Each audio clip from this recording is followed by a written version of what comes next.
이 이야기는 지난 시간과 좀 이어지는 이야기이고, 그리고 21장은 전혀 시대가 또 다른 시대의 이야기입니다.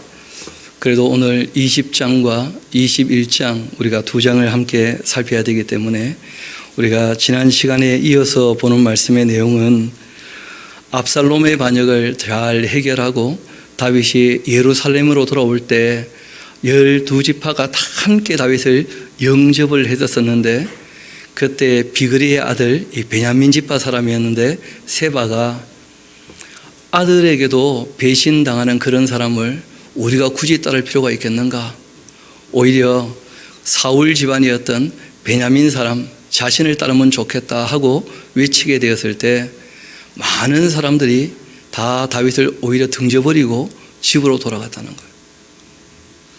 참 이 민심이라고 하는 것, 사람 마음이라는 것이 너무 쉽게 바뀌는 것이죠. 그리고 이때 이제 잘 아시는 것처럼 다윗에게는 치명적인 약점이 하나 있었습니다. 참 어쩔 수 없는 것인데 늙었다는 거예요. 나이가 많고 늙었는데 자기 후계자는 세우지 않았고, 그러니까 젊은 사람을 참 좋아하는 모양이에요. 그렇죠? 이번에 국민의당 보니까 힘입니까? 젊은 사람 좋아하는 것처럼 보이지 않습니까? 그래서 이 다윗이라는 사람의 그 마지막 우리가 보게 되는 부분들을 보면 그 참 권력에 대한 누수라고 할까요? 말 그대로 레임덕이 아주 심하게 온 거죠. 그 오리가 뒤뚱거린 것처럼 이러지도 저러지도 못하고 그렇게 이제 되고만 모습을 보게 되는데, 우리 한번 20장 1절부터 한번 차근차근 봅시다. 마침 하는 말은 이어지는 말씀이죠. 거기에 불량배 하나가 있었는데 그 이름은 세바인데 베냐민 사람 비그리의 그 아들이었다. 누가 봐도 악한 놈인데, 그런데 이제 사람들이 그 사람 말을 듣게 됩니다.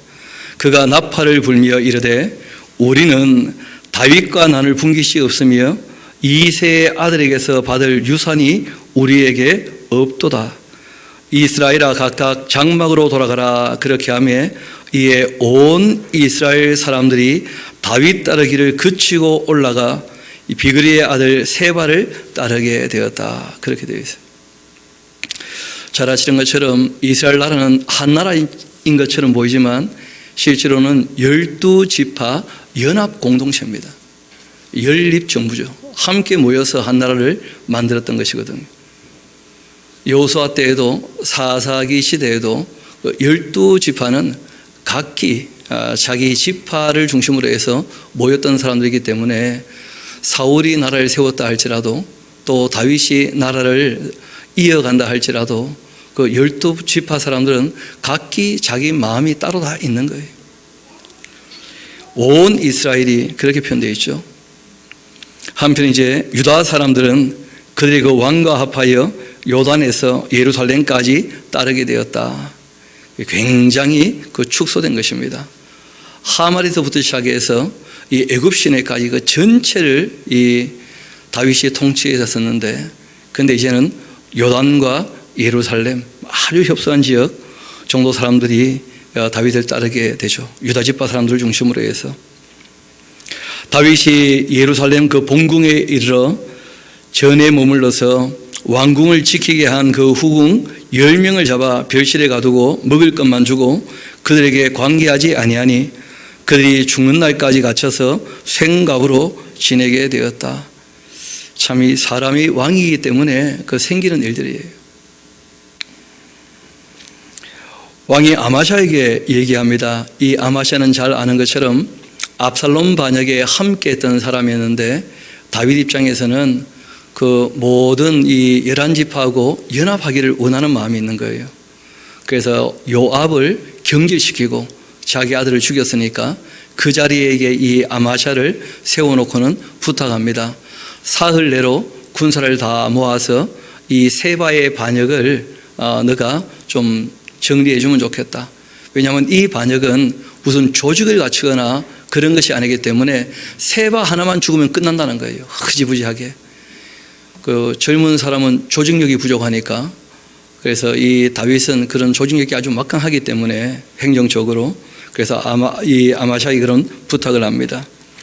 왕이 아마샤에게 이르되 너는 나를 위하여 3일 내로 유다 사람을 큰 소리로 불러 모으고 너도 여기 있으라 그렇게 하니라. 이 아마샤가 유다 사람을 모으러 갔는데 왕이 정한 기일에 지체되었다는 거예요. 왜냐하면 아마샤를 사람들이 잘 따르지를 않아요. 게다가 실세는 여전히 요압입니다. 요압은 경질되었지만 자기 동생 이 아비새에게 말해서 군사를 넘겨주지 않으니까 아마샤가 왕의 명령이지만 그 명령이 시행이 안 되는 거예요. 결국 다윗이 이 문제는 빨리 해결해야 될 문제니까 아비새에게 말합니다. 이제 비그리의 아들 세바가 압살롬보다 우리를 더 헤아리니 너는 너의 주의 부하들을 데리고 그 뒤를 쫓아가라. 그가 견고한 성읍에 들어가 우리들을 피할까 염려하노라. 이 세바가 어디 숨어가지고 이제 세력을 키우면 감당 안 될 테니까 빨리 지금 정리하라 하고 부탁을 하죠. 결국 다윗이 그 아비새에게 그 너희 주인 되는 그 요압과 함께 그 일을 하도록 그렇게 이제 허락할 수밖에 없었죠.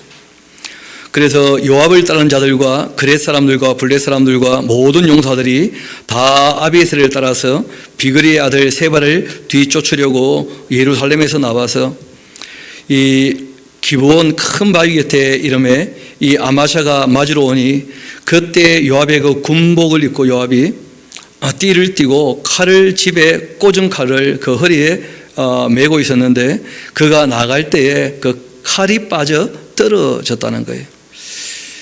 실제로는 이것이 장난 같은 일이고 작전이었습니다. 왜냐하면 이 칼을 그 장군이 떨어뜨린다는 것은 말도 안 되지 않습니까? 그 일부러 떨어뜨린 칼을 주우려고 하는 척 하면서 아마샤를 안심시키고는 아마샤를 죽여버려요. 지금 세바 반역을 평정해야 되는데 요압이 아마샤에게 말합니다. 내 형은 평안하냐? 그 자기 사촌 형이거든요. 그리고는 오른손으로 아마샤의 수염을 잡고 그와 입을 맞추려는 채 하면서 이 아마샤가 요압의 손에 있는 칼에 주의하지 않았는데 떨어진 걸 주운 줄 알았으니까 요압이 그 칼로 그 아마샤의 배를 찔러버리고 얼마나 깊숙이 찔러 쪼갰는지 그 창자가 땅에다 쏟아지고 말았습니다. 그리고 그를 다시 치지 않았는데 즉사했으니까요. 이 요압이라는 사람 참 고약한 사람입니다. 아브넬 같은 큰 장군 죽였던 일이 있었지 않습니까? 초창기에. 근데 끝까지 이 사람은 악한 거예요. 게다가 또 자기 마음에 안 들면 다윗까지 위협하는 그런 사람 아닙니까? 근데 군사력을 손에 쥐고 있으니까 실세예요. 그 어찌 하지를 못하는 거예요, 다윗도. 요압과 그 동생 아비새가 비그리의 아들 이 세바를 뒤쫓을새 요압의 청년 중 하나가 아마샤 곁에 서서 이르되 요압을 좋아하는 자가 누구이며 요압을 따라 다윗을 위하는 자가 누구냐 하고 얘기합니다. 아니 본인이 진짜 다윗을 위한다면 그 아마샤 죽이면 됩니까? 안 됩니까? 안 되는 거죠. 이런 게 굉장히 정치적인 용어예요. 사람이 왕이다 보니까 정의와 공의, 참된 것, 선한 것 이전에 지금 나에게 유익되는 말이 뭔가 그런 말을 하는 거죠. 하나님이 왕이시라면 이런 말은 통하지 않는 것이죠. 참되게, 선하게, 의롭게 그리고 아름답게 할 수밖에 없을 테인데 사람이 왕이다 보니까 어쩔 수 없는 거예요. 다윗이 무슨 전능한 사람도 아니고 전지한 것도 아니고 그러니까 얼마든지 요압은 다윗의 이름을 이용하면서 자기 욕심을 채울 수 있다는 거예요. 결국 이제 이 아마샤를 죽이고 다윗이 그렇게 요압이 그렇게 다윗을 위하는 자가 누구냐 할 때 뭐 사람들이 딴 마음 가질 수가 없는 것이죠. 아마샤가 길 가운데 피 속에 놓여 있는지라 그 청년이 모든 백성이 서 있는 것 보고 아마샤를 큰 길에서부터 밭으로 옮겼는데 그러나 거기에 이르는 자도 다 멈춰서는 것 보고 옷을 그 위에 덮었다는 거예요. 아마샤를 큰 길에서 옮겨가매 사람들이 다 요압 따라 비그리의 아들 세바를 뒤쫓아갔다. 그렇게 이야기합니다. 이 요압을 보면서 그 현대 정치인들을 참 많이 오버랩하게 되는 거예요. 이분들은 입만 열면 뭐라 그럽니까? 국민을 위하여, 국민의 명령이다, 국민의 뜻이다 하면서 한 명도 나한테 와서 안 물어보던데, 나도 국민인데. 그리고 실제로 이제 하는 것을 보면 그 나라 국간을 마치 자기 주머니처럼 그렇게 하는 거 우리가 종종 보게 되거든요. 이 정치인들의 그 말들 우리가 참 주의할 필요가 있고, 그리고 엉뚱한 짓 하지 않도록 우리가 5년마다 정신 차리고 정말 투표도 잘해야 될 것이고, 그 참 힘 빠지는 말이지만 투표를 잘해봤자 그 사람이 또 별 사람 아닙니다. 비슷비슷해요 다. 크게 다르지 않습니다. 우리가 뭐 감시하는 것 말고는 크게 방법이 없는 것이고, 이 땅에서는 그런 면에서 다 한계가 또 있는 것이죠. 그럼에도 좀 이따가 우리가 이 다윗이라는 인물을 보게 될 텐데, 하나님께서 좋게 보는 정치인의 모습이 있다는 거예요. 이 다윗은 성실하고 정의와 공의를 따르는 인물이었는데 그 외에도 여러 가지 덕목이 있었거든요. 조금 이따 우리가 21장에서 한번 보게 될 것입니다. 이어봅시다. 14절. 그 세바가 이스라엘 모든 지파 가운데 두루 다녀 이 아벨과 벤마가와 그리고 베림 온 땅에 이르게 되었고, 이거는 이제 그 북쪽 땅들입니다. 그 무리도 다 모여 그를 따르게 되었다. 이에 그들이 벤마가 그 아벨로 가서 세바를 애우고, 그리고는 그 성읍을 향한 지역 언덕 위에 토성을 쌓고서 요압과 함께한 모든 백성이 성벽을 쳐서 헐고자 그렇게 하고 있었습니다. 이 아벨이라는 성 안으로 이제 피해 들어갔는데 그 성을 에워싸고 토성을 쌓고 이제 그 성을 공격하려고 했죠. 그때 그 성읍에서 지혜로운 여인 한 사람이 외쳐 말합니다. 들을지어다, 들을지어다. 그 히브리어에서는 2번 정도 얘기하면 굉장히 강조한 거예요. 한 번 얘기하면 평소문이고, 2번 얘기하면 굉장히 강조한 것이고, 3번쯤 얘기하면 최상급이 되죠. 그래서 종종 하나님께 영광 돌릴 때는 거룩하다, 거룩하다, 거룩하다, 이 3번 정도 똑같은 말이 나와요. 그거는 굉장히 높여서 하나님께 영광을 돌리는 그런 장면들인 것이죠. 이 여자가 외칩니다. 들을지어다, 들을지어다. 청컨대 너희는 요압에게 이르기를 이리로 가까이 오라. 내가 너에게 말하려 하노라. 그렇게 한다 하라. 요압이 그 여인에게 가까이 가니 여인이 말하죠. 당신이 요압이니까? 대답하되 그러하다. 그 여인이 그에게 말합니다. 여종의 말을 들으소서. 대답하되 내가 들으리라. 여인이 말하여 이르되 옛사람들이 흔히 말하기를 아벨이라고 하는 그 성에 가서 물을 것이라 하고는 그 일을 끝내었나이다. 그러니까 아벨에 가서 뭘 물어보면 더 이상 물을 필요 없이 결정할 수 있다는 거예요. 그러니까 아벨 사람들 참 지혜롭다, 그런 얘기죠. 쉽게 말하면 우리나라 같으면 뭐라고 할 수 있겠습니까? 음식은 전라도 가면 끝난다, 뭐 그런 거죠. 예전에 한번 그 얘기 들었었는데, 경상도에 계시던 장로님 한 분이 전라도로 넘어갔는데 그 식사하시다가 우셨답니다. 이렇게 맛있는 게 이렇게 많은데 내가 왜 경상도에 있었는가 하면서 믿거나 말거나.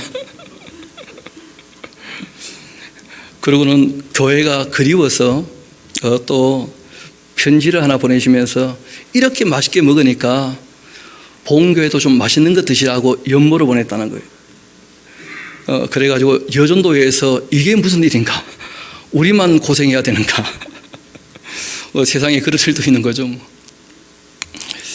제가 받을 때는 반찬을 싸서 보내시면 아무 문제가 없는데, 이 아벨이라고 하는 성에 가서 물어보면 그 모든 게 끝날 만큼 이 성에는 지혜로운 사람들이 있었다는 거예요. 그래서 옛 사람들이 흔히 말했다면서 아벨에게 가서 물을 것이라 하고 그 일을 끝내었는데, 나는 이스라엘의 그 화평하고 충성된 자 중 하나이거늘 당신이 이스라엘 가운데 어머니 같은 성을 지금 멸하려고 합니까? 토성을 쌓고 헐어버리려고 합니까? 어찌하여 당신이 여호와의 기업을 섬기고자 하시나이까? 그렇게 이제 이 요압에게 얘기하자 요압이 대답을 하죠. 결단코 그렇지 않다. 결단코 그렇지 않다. 굉장히 강조한 겁니다. 삼키거나 멸하거나 우리가 아벨성을 치는 것이 목적이 아니라는 거예요. 또 그 일이 그러한 것은 아니니라. 에브라임 산지 사람, 지파는 베냐민 지파죠, 그렇죠? 비그리의 아들 그 이름이 세바라는 자가 손들어 왕 다윗을 대적하였나니 너희가 그만 내주면 내가 이 성벽에서 떠나가리라. 그렇게 했고 이 여인이 요압에게 말합니다. 그 머리를 성벽에서 당신에게 내어 던지리이다 하고는 약속을 하고, 이에 여인이 그 지혜를 가지고 모든 백성에게 나아가며 그들이 그 여인의 말을 듣고서 비그리의 아들 세바의 머리를 베어서 요압에게 던져준 것입니다.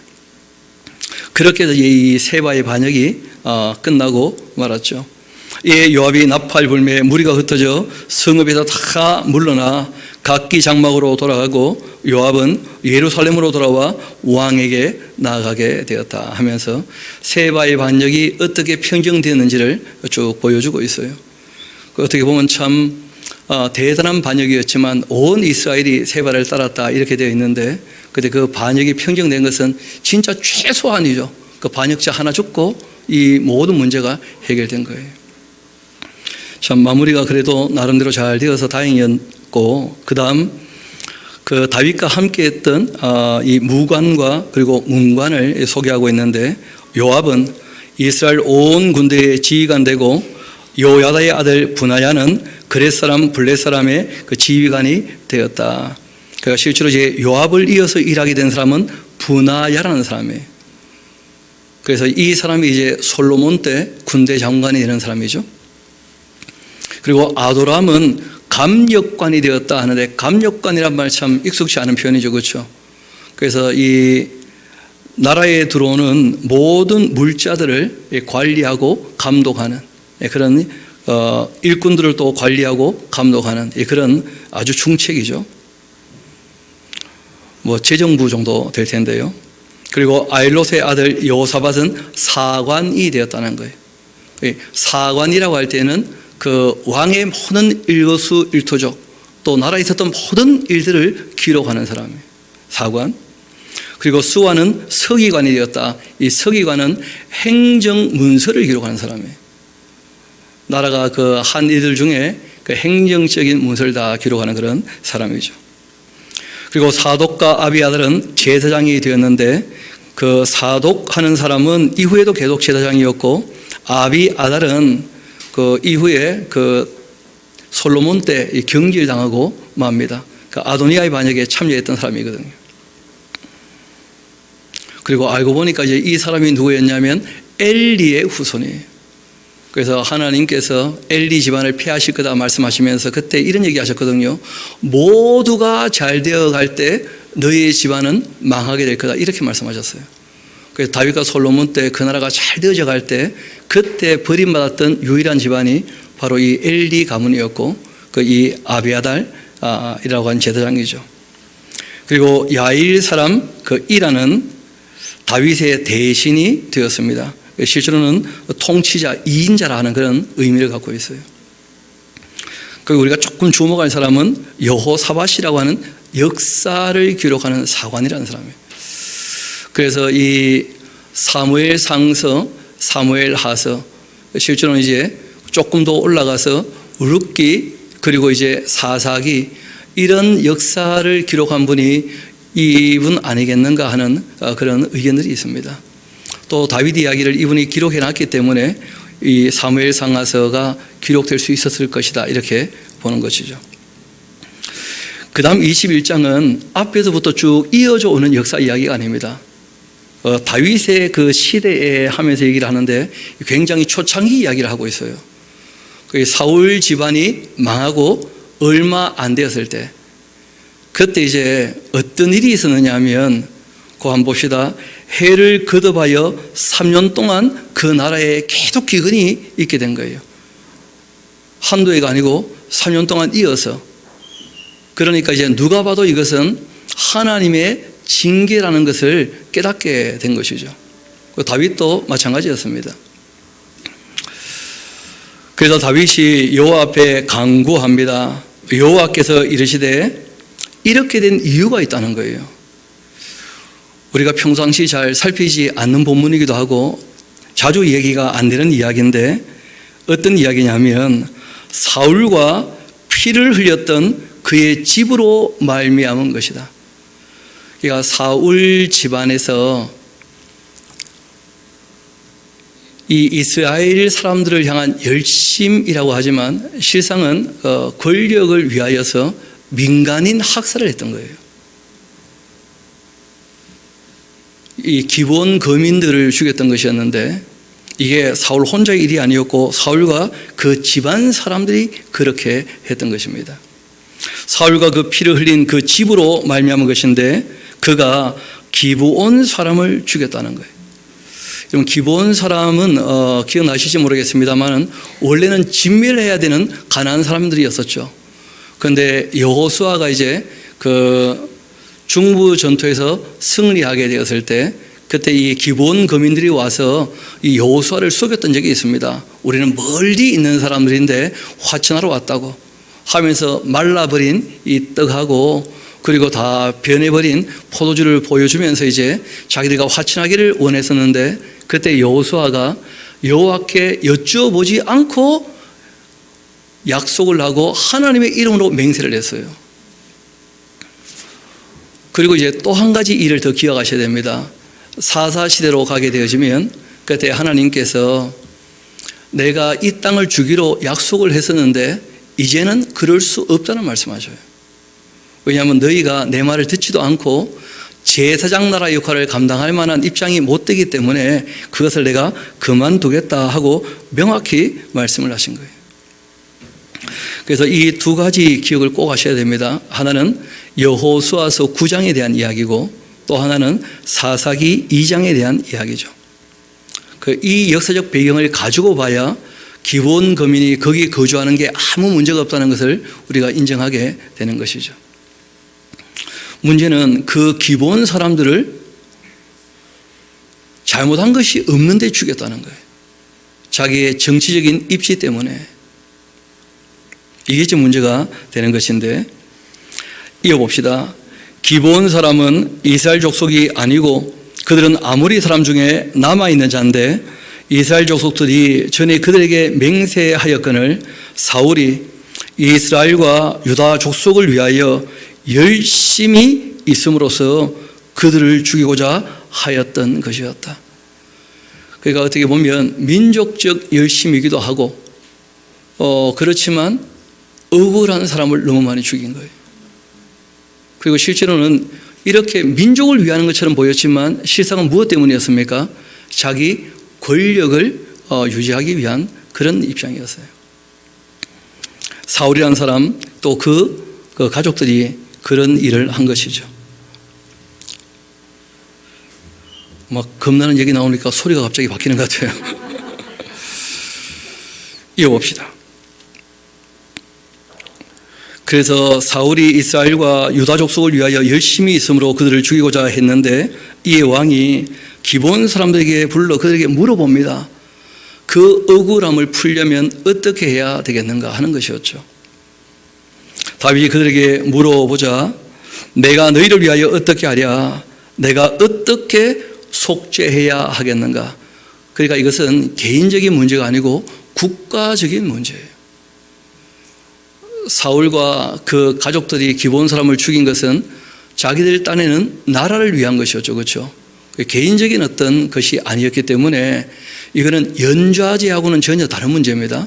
이게 오해가 좀 있어서 제가 조금 말씀을 드려야 될 것 같은데 우리 신명기 24장 같이 한번 봅시다. 신명기 24장 16절.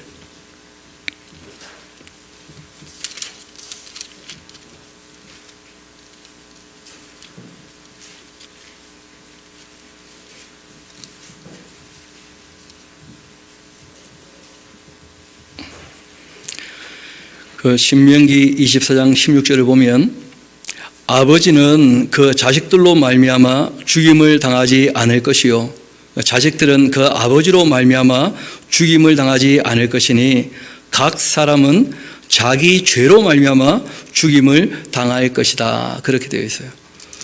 그러니까 개인적인 일에 있어서는 연좌제 절대 안 됩니다. 그런데 이 집단적인 문제에 있어서는 이게 쉽지가 않은 거예요. 그래서 우리가 이런 표현 쓰죠. 그 희생양이란 말을 써요. 그러니까 집단적인 문제에 있어서는 누군가가 거기에 대하여 좀 책임을 대신 져주는 일이 있게 되는 거예요. 그래서 이제 다윗도 어쩔 수 없이 그들에게 물어본 대로 요구한 것을 들어주게 됩니다. 왜냐하면 이 억울하게 죽었던 사람들, 그들의 그 가족들이 하나님께 기도했다는 거예요. 너무 억울하다고. 그 피눈물이 하늘에 사무쳐가지고 하나님께서 이 땅에 복을 안 내리시는 거예요. 그래서 3년 동안 이어서 계속 비가 안 내렸다는 거예요. 게다가 이스라엘 백성은 그 언약의 민족 아닙니까? 다시 3절 봅시다. 다윗이 그들에게 묻되 내가 너희를 위하여 어떻게 하랴? 내가 어떻게 속죄하여야 너희가 여호와의 그 기업을 위하여 복을 비겠느냐? 기브온 사람이 그에게 대답하되 사울과 그의 집과 우리 사이의 문제는 은이나 금에 있지 아니하오며 이스라엘 가운데에서 사람을 죽이는 문제도 우리에게 있지 아니하니이다. 왕이 이르되 너희가 말하는 대로 시행할 것이니까 얘기해봐라. 그들이 왕께 이르되 우리를 학살하였고, 이게 이제 문제죠. 민간인 학살이에요. 양민 학살. 또 우리를 멸하여 이스라엘 영토 내에서 머물지 못하게 하려고 모해한 사람이 있고 그들의 그 자손 7사람 정도라도 우리에게 내주소서. 여호와께서 택하신 그 사울의 골 기브아에서 우리가 그들을 여호와 앞에서 목매어 달겠나이다. 그렇게 요구를 합니다. 그러니까 이게 집단적인 문제니까 7명 정도라도 이 사울의 집안 사람이 좀 죽어준다면 우리가 여태까지 양민학살됐던 모든 것들, 우리가 억울한 것들 다 이렇게 정리됐다고 하겠다, 이렇게 나온 거예요. 그러니까 7사람은 안 내줄 수 없는 거예요. 이게 뭐 집단적인 일이니까 쉽지 않은 것이죠. 그런데 잘 아시는 것처럼 사울 집안은 전쟁터 나가서 다 죽었던 것이고 얼마 남지 않았거든요. 왕이 말합니다. 내가 내주겠다. 그렇게 했고, 그러나 다윗과 사울의 그 아들 요나단 사이에 서로 여호와를 두고 맹세한 것이 있으므로 왕이 사울의 손자 요나단의 아들 무비보셋은 줄 수 없었다는 것이죠. 왜냐하면 자기 양자로 삼을 사람 아닙니까? 그래서 왕이 이에 이 아야의 딸 리스바에게서 태어난 사람 곧 사울의 두 아들 알모니와 무비보셋과 또 사울의 딸 이 메랍에게서 난 자 곧 몰랏 사람 바르실레의 그 아들 아드리엘의 5 아들을 붙잡아 가지고 그렇게 이제 총 7명이죠. 그들을 기브온 사람의 손에 넘겨주었고 기브온 사람이 그들을 산 위에서 여호와 앞에 목매어 달매 그들 7사람이 동시에 죽었고 죽은 때는 곡식 베는 첫날 곧 보리를 베기 시작한 때였다는 거예요. 이스라엘 백성들은 우기와 건기가 아주 명확합니다. 그래서 이 곡식을 벨 때에는 건기예요. 곡식 베는 때가 지나면 다시 이제 우기가 오게 됩니다. 중요한 것은 우기 때 비가 안 오면 큰일 나는 것이죠. 그렇죠? 그렇게 이제 하게 되었었는데 이어봅시다. 아예의 딸 그 리스바가 굵은 배를 가져다가 자기를 위하여 바위 위에 펴고 곡식 베기 시작할 때부터 시작해서 하늘에서 비가 시체에 쏟아지기까지 한 2-3개월 정도 시간이 지나게 된 것인데 그 시체에 이 낮에는 공중의 새가 앉지 못하게 또 밤에는 들짐승이 범하지 못하게 그러니까 이 리스바 입장에서는 너무 마음이 아픈 거예요. 그래서 자기 아들 목 매달려서 죽고 이스라엘 백성들은 밤에는 내리지 않습니까? 그렇죠? 그래서 이제 죽고 난 다음에는 내려놨는데 이 여자가 거기에 이제 짐승이 와서 뜯어먹지 못하게 매일 그 시체를 묻지도 못하는 거죠. 왜냐하면 국가적인 문제니까 자기가 어떻게 못하는 거예요, 이걸. 그 얘기가 이제 다윗에게 또 전해지게 된 것입니다. 이 아야의 딸 사울의 처음 리스바가 행한 일이 다윗에게 알려지게 되자 다윗이 이쯤 하면 다시 우리가 화합을 해야 되겠구나. 그리고 다윗이 이렇게 합니다. 가서 사울의 뼈와 그 아들 요나단의 그 뼈를 길앗 야베스 사람에게서 가져가니 이는 전에 블레셋 사람들이 사울을 길보아에서 죽여 블레셋 사람들이 벳산거리에 매단 것을 그들이 가만히 가져온 것이었는데 그 길앗 사람들이 갖고 왔던 그 사울의 뼈 있지 않습니까? 요나단의 뼈.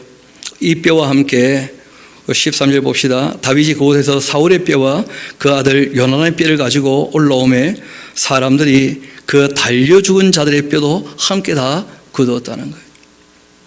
그렇게 해서 이 뼈를 다 수습하고는 사울과 그 아들 요나단의 그 뼈와 함께 베냐민 땅 셀라에서 그 아버지 기스의 묘에 장사하되 모두 왕의 명령을 따라 행하였고 그 다음 뭐라고 되어 있습니까?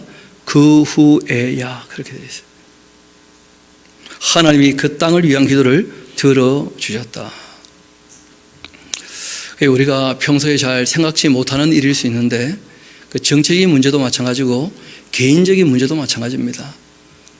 억울한 사람이 억울함에 대하여 하나님께 호소하게 되어지면 하나님께서 이 땅에 은혜를 베풀거나 복 내리지 못하신다는 거예요. 북한을 봐요. 얼마나 억울한 사람을 많이 죽입니까? 그 나라가 일어나지 못하는 거예요. 우리 형제 나라인데 똑같은 땅에 사는데 왜 그렇게 어려움 당하는지. 그런 면에서 우리는 조금 다른 면이 있었다는 거예요. 그 중에 하나가 무엇이었냐면 2005년도 되어서 혹시 기억나실지 모르겠습니다. 이 진리, 화해, 과거사에 대해서 정리하는 위원회를 만들었어요. 그리고 이제 한 5년 정도 그 억울한 사람들 전부 다 한번 얘기해 보라는 거예요.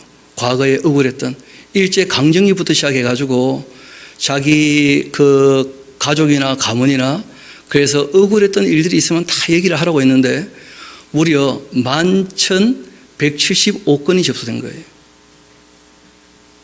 그 중에 한 800건 이상 정도가, 8,000건 이상 정도가 진짜 억울했던 이야기예요. 근데 그 중에 양민 학살에 대한 이 접수가 8,000건이 넘었는데 그 중에 6,700건 정도가 사실로 다 확인된 거예요.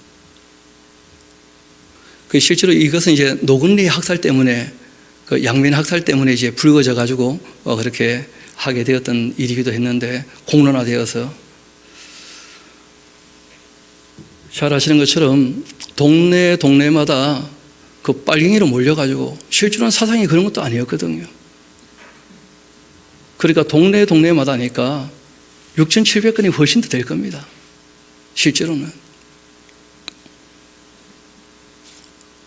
그 많은 억울한 사람들의 눈물이 있었다는 거예요. 피눈물이.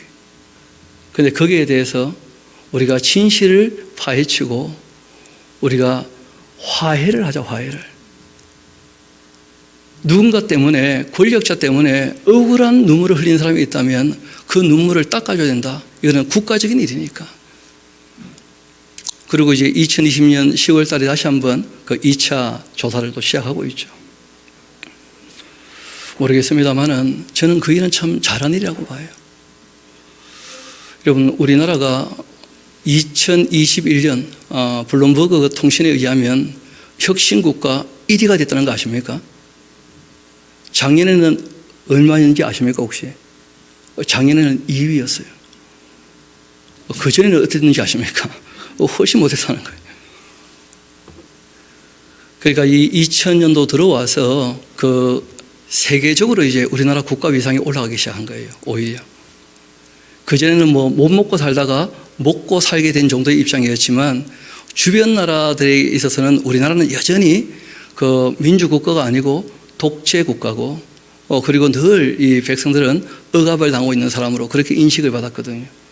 이제는 뭐 국내 안에서의 일은 제가 보기에는 큰 문제가 없을 정도로 잘 아시는 것처럼 민주화되고 난 다음부터는 큰 문제 없이 계속 발전하고 있고 이제는 국가 밖에서 점점점 나라가 인정받고 있는 그런 입장이겠죠. 중요한 것은 우리나라가 잘 된다 못 된다 이런 것이 아니고 하나님께서 무엇을 보고 계시냐는 거예요. 다윗의 이 이야기는 역사적으로 우리에게 시사하는 점이 많습니다. 억울한 사람의 눈물을 닦아주라는 거예요. 억울한 사람의 눈물. 생각이 다르다고 해서 함부로 죽일 수 있는 게 아니거든요. 의견이 다르다고 해서 함부로 욕할 수 있는 게 아니라는 거예요. 그 사람은 그런 생각을 가지고 있는 것뿐입니다. 충분히 대화를 하고 그리고 옳은 길로 우리가 인도해야 되는 것이지. 왜냐하면 누구라도 인간은 완전한 존재가 있습니까? 없습니까? 없다는 거예요. 다 부족한 것이고 잘해보고자 애를 쓰지만 꼭 그렇지가 않다는 거예요. 여러분 잘 아시는 것처럼 몇 년 전부터 시끄럽다가 지금 또 민주화 때문에 더 시끄러워졌던 나라가 있죠. 미얀마. 그 미얀마에는 진짜 큰 이 아킬레스건이 있죠. 로힝야 족속 이야기예요. 잘 아시는 것처럼 인도 그리고 방글라데시 그 옆에 미얀마가 있지 않습니까? 그 방글라데시 사람들이 로힝야족이에요. 이 사람들이 이제 그 미얀마 들어와서 살게 되었었는데 이 사람들이 미얀마에 들어와 살지만 미얀마 사람이 될 수가 없는 거예요. 그런데 이유가 있습니다.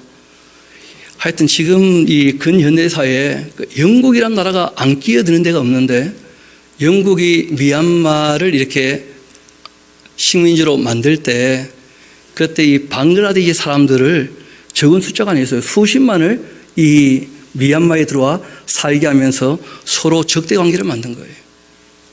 왜냐하면 그 나라의 힘이 빠져야 자기들이 관리하거나 다지기가 쉬우니까. 그러니까 이제 미얀마 사람 입장에서는 로힝야 사람들은 침략자이고 영국인들의 하수인인 거예요. 그러니까 절대 자기 민족이 될 수가 없는 것이죠. 그리고 이제 영국 물러나고 난 다음에는 서로 원수가 되고 만 거예요. 그 땅에 같이 살고 있지만. 그래서 계속 이 미얀마가 로힝야 사람들 박해하고 비박하니까 로힝야에서는 스스로 힘을 길러서 반군을 만들어서 대적했다가 결국 그 나라에서 다 쫓겨나고 말았지 않습니까? 그래서 지금 많은 난민촌이 있지만 무려 100만이 모여 사는 난민촌이 로힝야 난민촌이에요. 전 세계에서 제일 큰 난민촌입니다. 그 숫자가 100만이에요, 100만. 근데 문제는 그 억울한 눈물을 이거는 전 세계적인 일인데 누가 닦아주냐는 거예요. 우리가 기독교인이지만 조금은 생각해 볼 부분이 있다는 거예요. 그냥 너무 우리가 작은 내 가정일, 그냥 내 직장일만 너무 아웅다웅하지 말고 우리가 조금 더 생각해 볼 부분이 있다는 거예요. 우리가 조금 살다가 힘들어지면 어쩔 수 없이 좀 위축이 되고 나를 볼 수밖에 없는 부분이 있지만 오늘 하나님께서 다윗의 모습을 보신 거예요. 그가 처음 왕이 되고 스스로 해결할 일도 많았겠지만 그러나 억울한 눈물을 닦아주는 것을 먼저 해야 되겠다. 이 일에 하나님께서 기뻐하신 부분이 있었다는 거예요. 다시 한번 14절 봅시다. 19절 봅시다. 14절이군요. 14절 봅시다. 사울과 그 아들 요나단의 그 뼈와 함께 베냐민 땅 셀라에서 그 아버지 기스의 묘에 장사하되 모두 왕의 명령을 따라 행하니라. 그 후에야 하나님께서 그 땅을 위한 기도를 어떻게 하셨다고요? 들어주셨다는 기도를. 우리가 기도 얘기할 때마다 찾아보는 본문들이 몇 군데 있지 않습니까? 그 자문을 보면 뭐라고 되어 있어요? 사람이 율법을 듣지 않으면 그 기도가 어떻다는 거예요? 가증하다는 거예요. 하나님의 뜻이 어디에 있는가? 그리고 우리가 한 가지 더 생각할 것이 우리도 알게 모르게 남들보다 조금 더 힘을 가지게 되는 경우가 있거든요. 우리보다 약한 사람을 대할 때 우리가 어떻게 하고 있는가? 우리 삶을 돌아봐야 돼요. 혹시 내가 자녀들에게 억울한 눈물 흘리게 하지는 않는지, 또는 내가 내 주변에 함께 일하는 사람들 그 눈에 억울한 눈물을 흘리게 하고 있지는 않은지, 국가적인 문제를 떠나서라도 우리가 누군가를 억울하게 하는 것 하나님께서 그걸 절대 원치 않으신다는 거예요. 차라리 누가 오른뺨을 치면 왼뺨을 돌려대고 너가 한 대 더 맞고 말지, 그 일이 폭력적으로 변해가지고 너가 더 강해서 약한 사람이 나한테 2대 3대 맞고 억울하게 되면 안 된다, 그렇게 말씀하시는 거 아니겠어요? 성경은 오히려 이렇게 말씀하십니다. 남을 억울하게 할 수 있는 힘을 가진 자가 복받은 사람이 아니고 애통하는 자가 복이 있다는 거예요. 오히려 그들이 하나님께 위로받게 될 것이라 성경은 말씀하십니다. 그래서 우리가 신앙생활을 할 때 너무 자기만 위주로 그렇게 생각하지 마시고, 오늘 다윗이 하나님 앞에서 왕이 되었을 때 그 힘을 어디에 사용했는가 하는 것도 좀 생각해 봐야 됩니다. 억울한 사람의 눈에 그 눈물을 닦아주었다. 여러분, 실제로 천국이라는 것이 어떤 것입니까? 그 눈에 눈물을 닦아주는 것이에요. 거기에는 슬픔이 없고 눈물이 없는 것이라는 거예요. 하나님께서는 어떤 한 사람도 억울하게 대하지 않으실 것입니다. 이 땅에 있는 사람들이 워낙 악해서 의지로 펴놓고 난 다음에 시간 지나니까 수습이 안 되고 해결 안 되는 문제가 너무 많은 거예요. 로힝야 사태 같은 거 누가 어떻게 해결하겠어요? 아무도 해결할 방법이 없답니다. 그렇지 않습니까? 우리도 진실을 살펴서 좀 화해를 하자, 과거를 좀 정리를 하자 하지만 정리 안 되고 해결 안 되는 게 너무 많지 않습니까? 눈앞에 일어나는 일도 우리가 실제로 사실을 파악하기가 쉽지 않거든요. 또 그런 것도 이용해가지고 거짓말로 또 나랏돈 빼먹으려는 사람들 또 나타나기도 하고, 하여튼 별일이 다 있는 거예요, 사람 사는 세상에는. 그래도 억울한 사람의 눈물은 닦아줘야 하는 거죠. 그 다음 이야기는 이렇게 끝나게 됩니다. 그 15절은 다시 이제 다윗의 말년의 이야기로 넘어가요. 아마 이 곧 솔로몬 이야기가 이제 나오게 될 거니까 역사가 입장에서 새롭게 나라를 시작하게 되면 다윗의 이런 모습을 좀 본받아라 하는 마음으로 이렇게 적어놓지 않았겠는가 싶기도 합니다. 15절 봅시다. 블레셋 사람이 다시 이스라엘을 쳤는데 다윗이 그 부하들과 함께 내려가서 블레셋 사람과 싸우다가 다윗이 피곤하게 되었다는 거예요. 참 못 들어봤던 얘기죠, 그렇죠? 다윗도 피곤해 한답니다. 이제 거인족의 아들 중 무게가 300세겔 되는 노청 들고 세 칼을 찬 이스 비브노비 다윗을 죽이려고 했는데, 이 수르야의 아들 아비새가 다윗을 도와서 그 블레셋 사람을 쳐 죽이니, 그때 다윗의 추종자들이 그에게 맹세하여 이르되 왕은 다시 우리와 함께 전장에 나가지 마옵소서, 이스라엘의 그 등불이 꺼지지 말게 하옵소서. 그렇게 했고, 그 후에 다시 블레셋 사람과 이 고업에서 전쟁할 때 후사 사람 십북에는 거인족의 아들 중 이 삽을 쳐 죽였고, 또다시 블레셋 사람과 고업에서 전쟁할 때 베들레헴 사람 이 야레 오르기메의 아들 엘하나는 가드 골리앗의 아우 라미를 죽였는데 그 창자로는 배틀째 같았다. 또 가드에서 전쟁할 때, 그러니까 블레셋과의 전쟁이 여러 번 있었지 않습니까? 그 전쟁할 때마다 여러분 예전에 한번 블레셋이 골리앗을 내세워서 전쟁한 적이 있었잖아요, 그렇죠? 이게 보통 블레셋 사람들의 전술이었던 거예요. 왜냐하면 블레셋 사람들 중에서 거인족이 있었거든요. 그러니까 이 골리앗 그 가족들이 있었다는 거예요. 그래서 전쟁할 때마다 골리앗이 다윗에게 죽고 난 다음에도 계속 거인들을 데리고 나가서 전면에 내세웠는데, 그런데 그런 거인들 하나같이 다 무너졌다는 거예요, 지금. 또 가드에서 전쟁할 때 그곳에 키가 큰 자 하나는 손가락 발가락이 각각 6개씩 모두 24개인데 그도 거인족의 소생이다. 그가 이스라엘 사람을 능욕함으로 다윗의 형 삼마의 아들 요나단이 그를 죽였다. 이렇게 이제 그 삽이라는 사람, 라함이라는 사람, 그리고 이제 육손이죠, 그렇죠? 또 발가락도 6개니까 총 24개 이 가락을 갖고 있는 이 사람도 죽었고, 그리고 이제 다윗에게 누가 죽었습니까? 골리앗이. 그래서 이 네 사람 가드의 거인족이 그렇게 다 죽게 되었다. 다윗의 손과 그 부하의 손에 다 넘어졌다 하면서. 그러니까 참 어려워 보이는 문제인 것처럼 큰 덩치 큰 사람처럼 보이지만 그러나 하나님 편에 서서 전쟁하면 승리하게 되는 것이고 거인족도 다 어떻게 되었다는 거예요? 다 무너지고 말았다는 거예요. 오늘 우리가 말씀의 제목이 억울했던 사람들인데 우리나라에 억울했던 사람들도 우리가 좀 생각을 해봐야 됩니다. 가까이 있었던 역사 그렇게 먼 역사도 아니죠. 5월 18일 날 광주에서 있었던 일들은 누구나 다 아실 겁니다.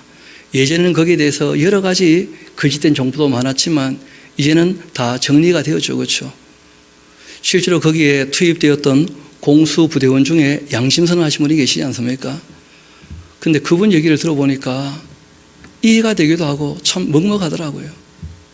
자신은 나라를 위해서 그 일을 했다는 거예요. 진짜 나쁜 사람들인 줄 알고 총을 쐈다는 거예요.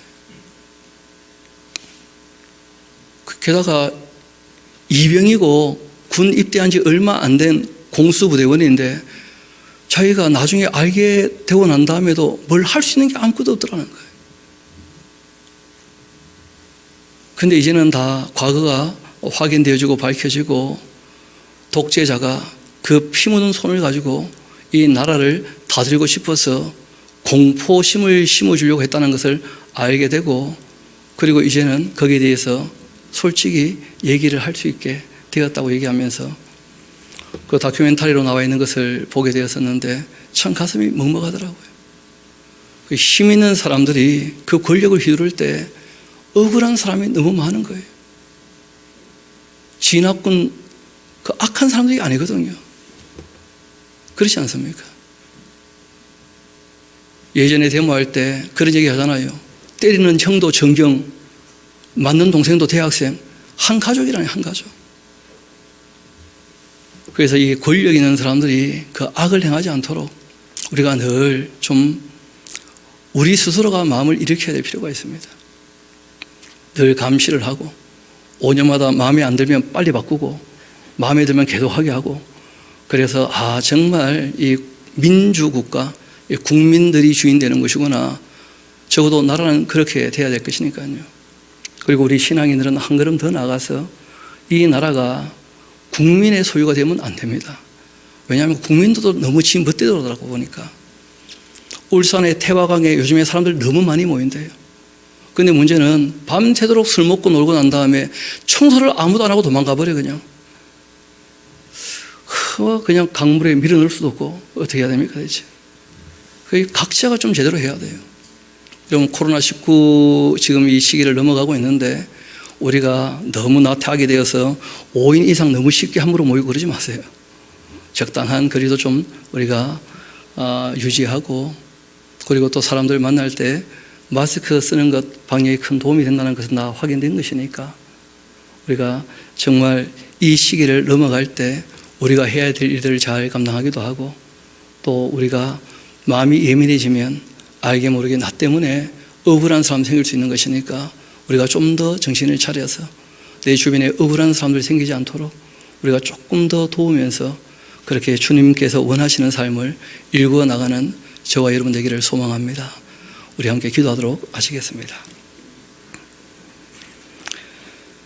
아버지 하나님, 오늘 다윗의 말년에 있었던 어려운 일과 함께 다윗이 젊었을 때 하나님 마음에 꼭 드는 일들을 했던 것을 보게 됩니다.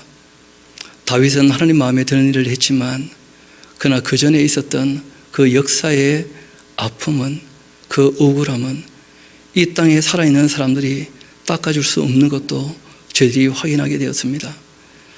주님께서 그 모든 억울한 눈물을 닦아주겠다 말씀하시며 하나님의 성품이 어떠한지를 우리에게 보여주셨사오니 이 땅에서 억울한 일이 없을 수는 없겠지만은 우리로 말미암아 나로 말미암아 억울한 사람이 있는 일은 없도록 저희들이 살아가기를 소망합니다.